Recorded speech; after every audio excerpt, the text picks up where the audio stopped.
Thank you for giving me this Krishna conscious. And I always ask for Krishna conscious for my family and for all other people in this world, that they have to take to Krishna conscious, which is the only one which will make us happy. Nothing else can make us happy. All these material things is never go. That's what he's always told us. That's what he's saying. He's saying nothing in this material world is permanent. The only permanent thing is always be at the mercy of Krishna, be at the feet of Krishna. And he says, just hold my dhoti. That's what I always hear from senior devotees. Prabhupada says, just hold my dhoti and I will take you back to Krishna. So we just all have to do that. And I am asking his mercy to always keep me in Krishna consciousness.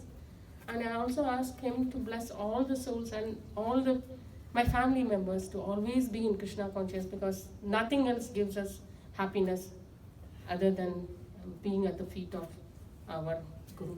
Hare Krishna. Thank you, Madhuri. That's from her own life. It's a real testimony. Thank you. Sudarshan Prabhu.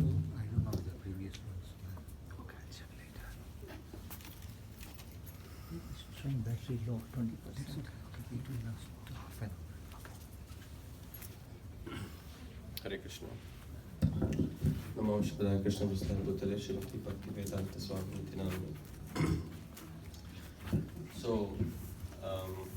glorifying Srila Prabhupada is not a hard task, because we know we are in the spiritual world, we are in the spiritual life because of Prabhupada. But all of course, like all the previous devotees have said, that we owe entirely everything to Prabhupada. So there's nothing I can further say on that. But if somebody were to ask a question, what does Srila Prabhupada mean to you? Right? If for a devotee, if they ask, what does Srila Prabhupada mean to you? So I asked that question to myself, and the first thing that pops up to my mind is that if the word mercy can be, if you can tie a dhoti and a kurta to it, that person would be Srila Prabhupada. So what is mercy? For all of us, we love our fathers and mothers extremely, right? We love, regardless of whatever. Why do we like our father? We like our father because he took care of us, he taught us, he does everything to us from day one of birth till whenever the father exists, right? He does everything for us. So therefore, for every child, a father is a person that the child will never forget. He will always be indebted. Anytime you ask, even if that person is like 90 years old, he will say, I am indebted to my father. When it comes to Prabhupada, we are devotees who have no relation with Prabhupada whatsoever. Not even the first generation, but the second generation of devotees are saying that we are indebted to Prabhupada. From that only we can understand what an exalted personality he was, right? That much we can understand how much mercy he poured.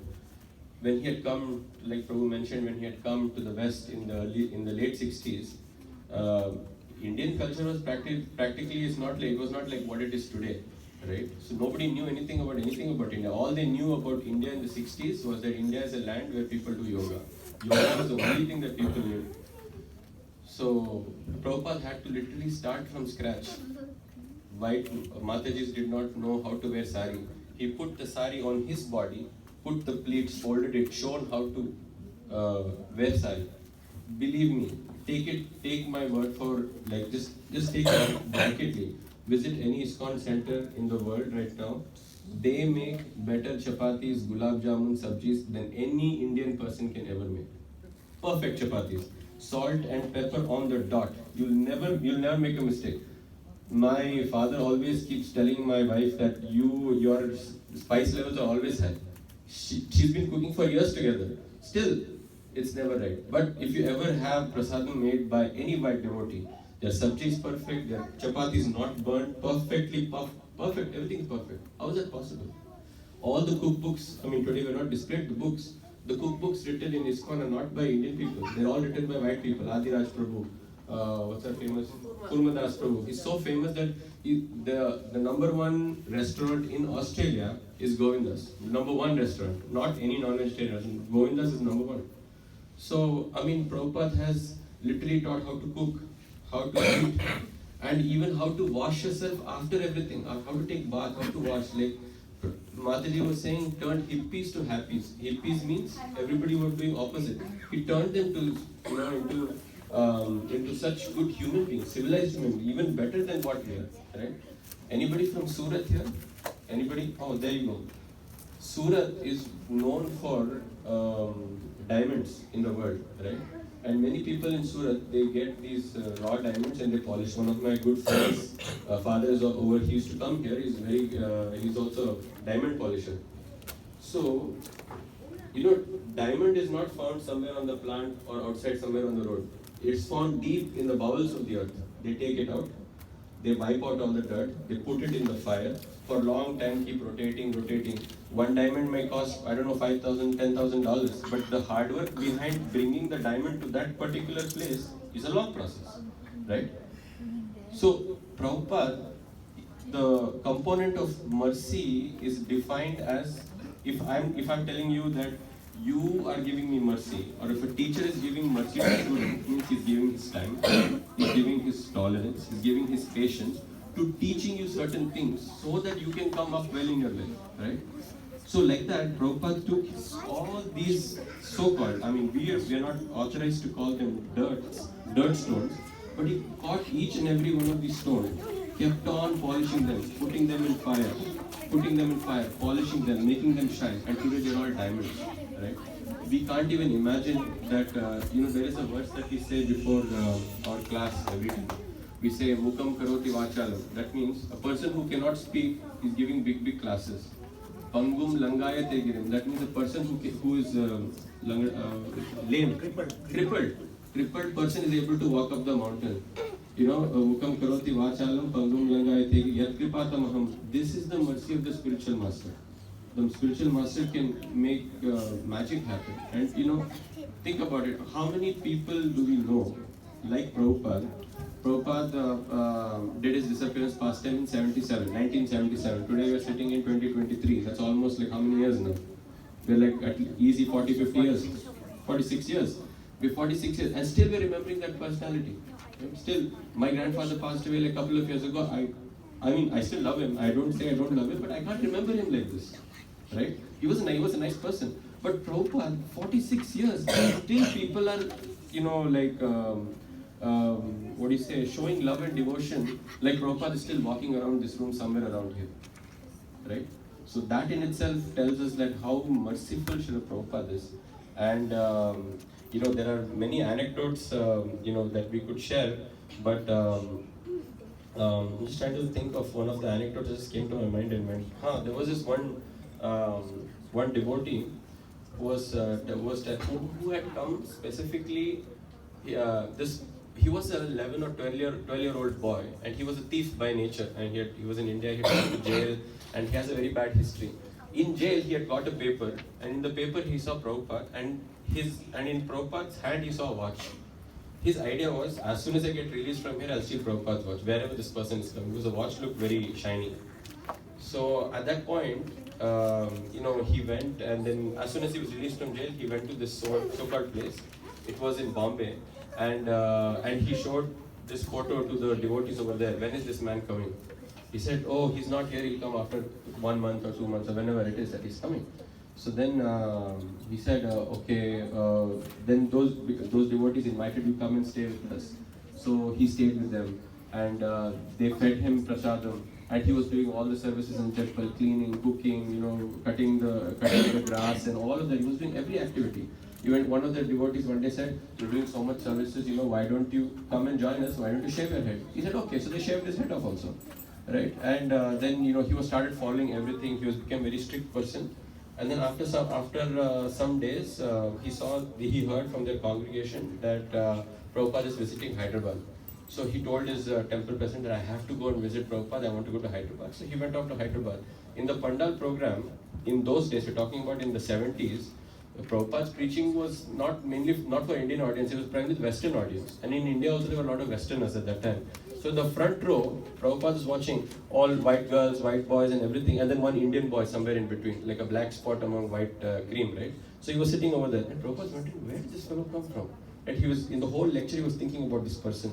where did this guy come from? Where did this guy come from? Then after the lecture, Prabhupada went inside and said, bring me that boy here. I want to talk to him. And as soon as he came inside, he fell at Prabhupada's feet and he said, I actually came here to take away your watch. That watch that you had, I came to steal that watch from you. But just that act of me coming to the place where you were converted me to a devotee. And Prabhupada felt like he was so happy. He was so happy that, and he told him, you should not. He was just a 14-year-old boy, 15-year-old boy. Prabhupada took out his watch and he said, don't steal it, take it from me. And he gave the watch to him. He said, no, I don't want the watch. You keep the watch, I have changed myself. So I don't need the watch anymore. And he became a very great devotee afterwards. He spent in his Prabhu's name, Prabhu is not there anymore, but then he spent close to 50 years in Krishna consciousness. Like this, we have unlimited number of devotees' experiences and pastimes. Each devotee's pastime you hear, you'll be wondering, oh, like this also there are people in this world. So that sort of revolution Srila Prabhupada brought up. Finally, just to conclude, I want to say one point. Because in the recent days in the news, we've all been hearing about the moon landing, right? And so in 1969, Neil Armstrong made this statement, whether he went to the moon or not, that's secondary, but he made the statement that one man's step is a giant leap for mankind. But he didn't know that that step was taken already 3-4 years before in 65 when Prabhupada landed in America. Really, one man's step was a giant leap for the entire world in spiritual life. No person in the world, till today, there's no person in the world, everybody's fighting, if you go in, I only came to know the word racism only when I came to Canada. Before that, I didn't know that existed also. But after knowing so much, we'll come to know that everybody is opening some sort of organization for, Black Lives Matter, Blue Lives Matter, White Lives Matter, all of this stuff. But Prabhupada has been the only single person in whose organization you would find every type and community of people harmoniously following the principles and living a happy life. You will not find it anywhere. Nowhere you'll find it. And this is, in Hindi, they say, "Donkey ki chot pe kehte hain." So this is the line I want to say. So we are all happy. We are all extremely indebted. We cannot repay our debts to Srila Prabhupada. But in small ways, like Prabhu mentioned, we do a little bit of book distribution as our way of gratitude to Srila Prabhupada to also purify ourselves. So if all of you devotees can kindly take part in distributing one book in 1 month, one book in 6 months to anybody, your close friends, family, relatives. That is the way that we can show our gratitude to Srila Prabhupada. Otherwise, I don't know what we can do to show some gratitude to Prabhupada. So, saying these words, I know I overshot off by a couple of minutes. I'm sorry about that, but thank you so much. Hare Krishna. Hare Krishna. Thank you, Prabhu.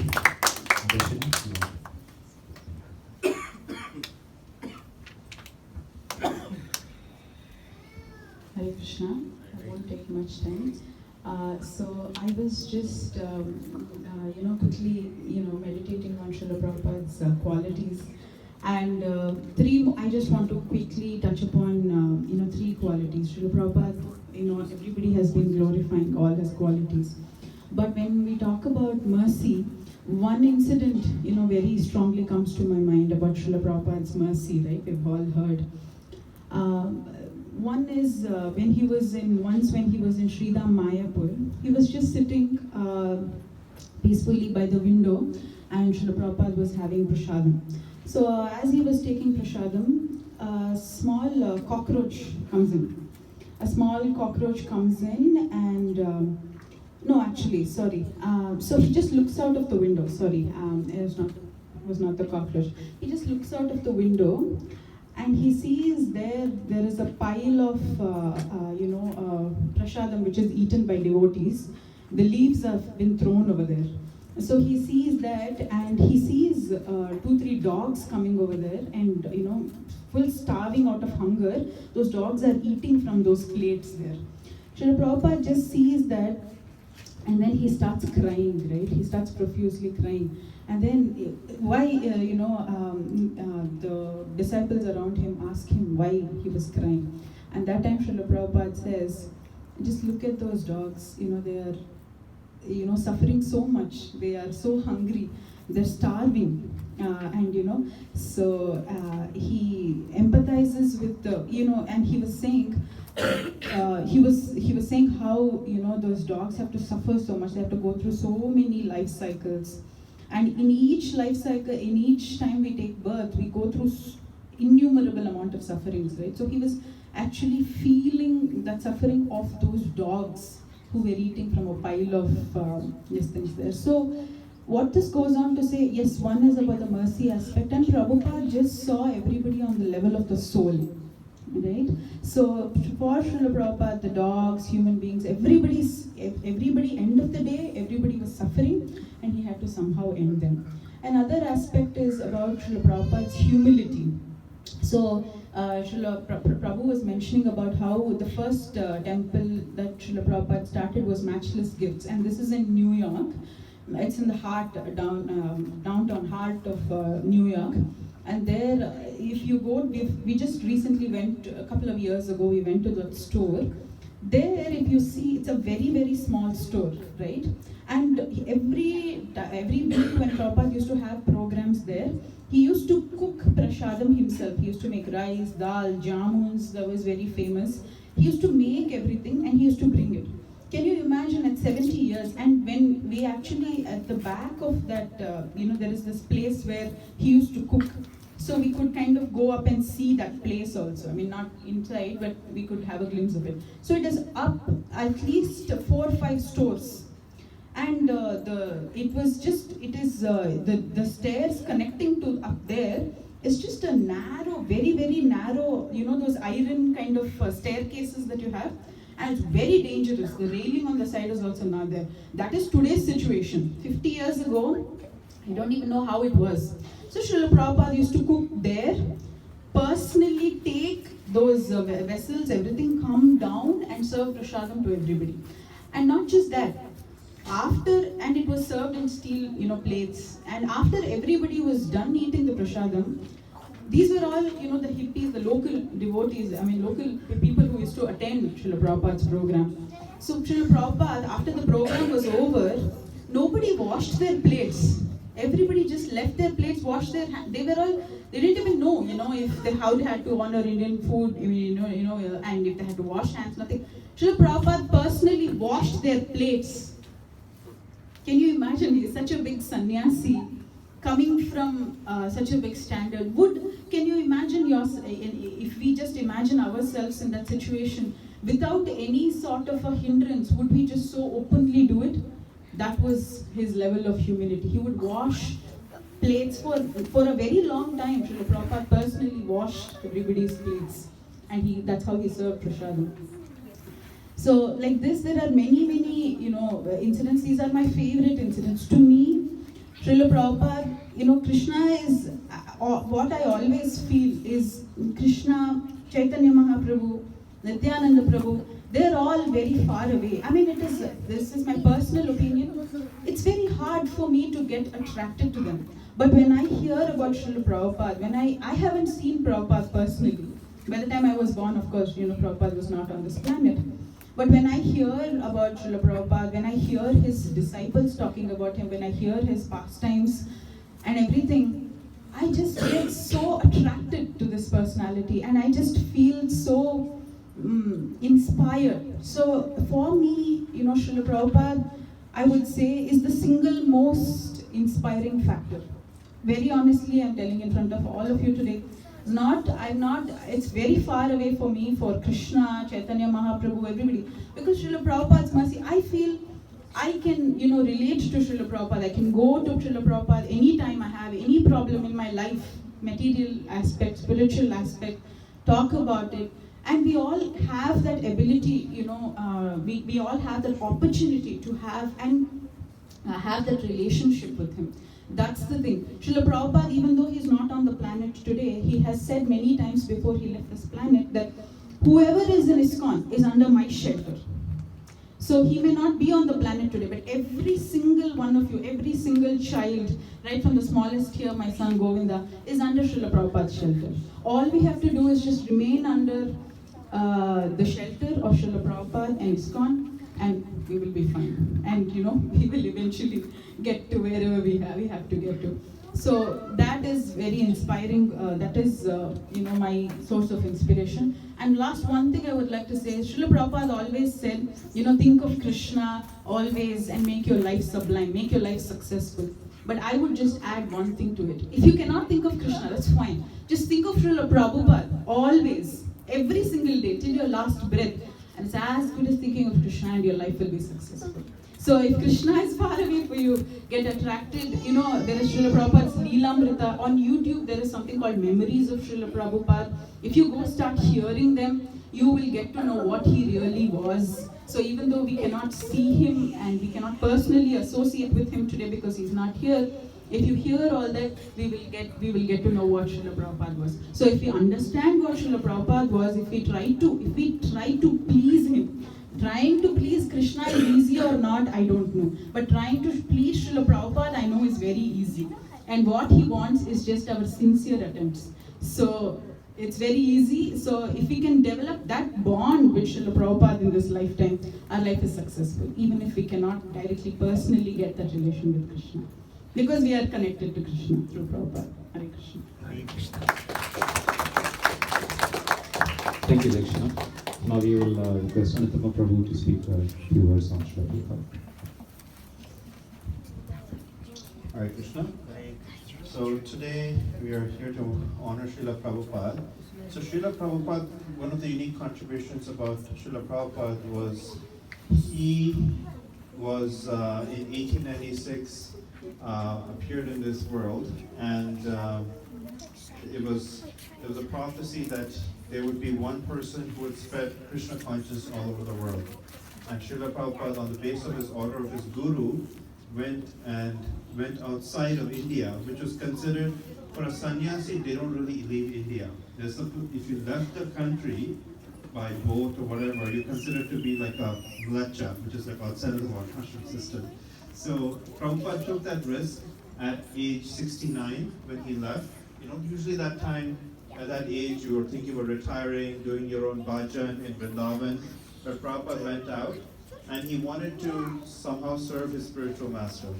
And from Prabhupada we can learn that Prabhupada didn't want to start a guru cult. He wanted to make Krishna famous. And that's why it's the International Society for Krishna Consciousness, because it's all about Krishna and giving us Chaitanya Mahaprabhu, the same sampradaya, that tradition, authenticity, in a way that is very modern and accessible. So Srila Prabhupada modified the Krishna Consciousness program to make it conducive for us in the West. He did so, especially if you notice that sometimes when we see worship, there's women who do worship, which is very unique, because in other traditional temples you don't see that. But Prabhupada allowed that, and he allowed women to take not only first initiation, but also second initiation. And the first time that ever second initiation happened was in Canada, in Montreal, where he initiated 3 women before they went on to London to spread Krishna consciousness. Prabhupada was also against the caste system, which is something that is important to note, because his guru was also against it, because we follow tradition according to Shastras. And Krishna mentions Guna Karma Vibhagasha, which means a person is known by their varna based on their quality and activity. So Prabhupada was against the caste system, which is solely based on birth, which is to Prabhupada's credit, and shows that we're sticking to we're sticking to principles, as well as rejecting all these notions that don't come from Shastra. So Prabhupada is very revolutionary. He made things accessible, and he accepted anybody and everybody who was willing to follow the instructions of Lord Chaitanya Mahaprabhu, which is chant Hare Krishna, feast, and you have a very sublime life that is a positive alternative. So we're very indebted to Srila Prabhupada for giving us the real, authentic sampradaya to all of us in a package that's very accessible to all. Hare Krishna. Thank you, Anantama Prabhu. So we request any devotees over here who wanted to speak a few words, Lord Srila Prabhupada. She's not here. Anybody? Okay. All right. So I know that we have an extended program today. Sorry for that. We have to with the glorification of all the devotees.